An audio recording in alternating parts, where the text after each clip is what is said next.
গত 2 দশক বাংলাদেশের রাজনীতিতে যে মামলাটা সবচেয়ে বেশি প্রপাগান্ডার শিকার হয়েছিল সেই মামলাই হচ্ছে কুখ্যাত 21শে আগস্ট মামলা।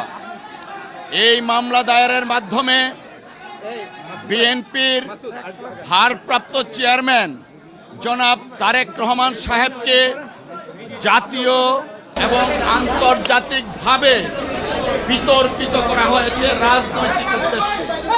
আমরা শুরু থেকেই বলে আসছিলাম এই মামলা রাজনৈতিক হীন উদ্দেশ্যে মামলাটা দায়ের থেকে ট্রায়াল পর্যন্ত করেছে শেখ হাসিনা ওয়াজেদের ডিক্টেটে।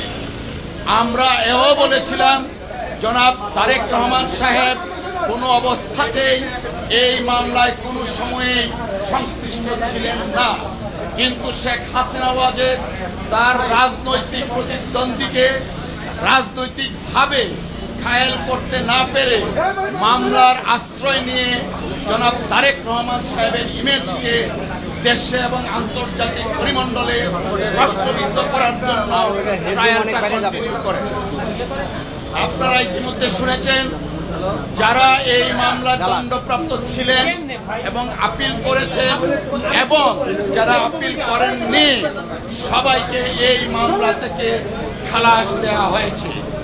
আমরা মহান আল্লাহ তাআলার দরবারে শুকরিয়া আদায় করছি জনাব তারেক রহমান সাহেব আজকের এই রায়ের মাধ্যমে ন্যায় বিচার পেয়েছেন। আজকে প্রমাণিত হয়েছে রাজনৈতিক উদ্দেশ্যে জনাব তারেক রহমান সাহেবকে যে মামলায় সাজা দেওয়া হয়েছিল সেই মামলায় আইনগতভাবে মোকাবেলার মাধ্যমে তিনি আজকে বেকসুর খালাস পেয়েছেন।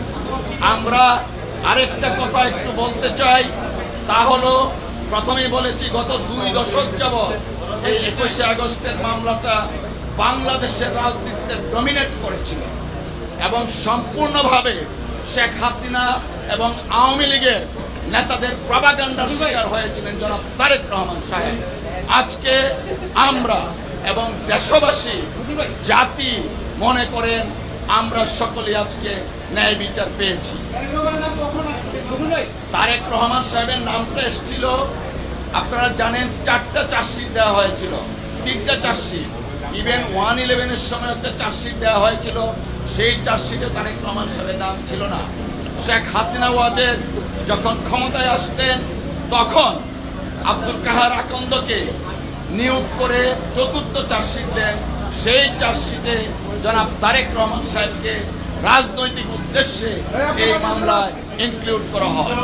আজকে আমি বলছি আজকে মহামান্য আদালত এই যে 4র্থ চার্জশিট এবং মুফতি হান্নানের 2য় স্বীকারোক্তিমূলক জবানবন্দির ভিত্তিতে যে চার্জশিটটা দেওয়া হয় সেই চার্জশিটটা আইন বহির্ভূত ছিল। সিআরপিসি এবং এভিডেন্স অ্যাক্টে এই চার্জশিটের কোনো আইনগত ভিত্তি নাই, তাই এই চার্জশিটে যারা অন্তর্ভুক্ত ছিল তারা এই মামলা থেকে খালাস পেয়েছে।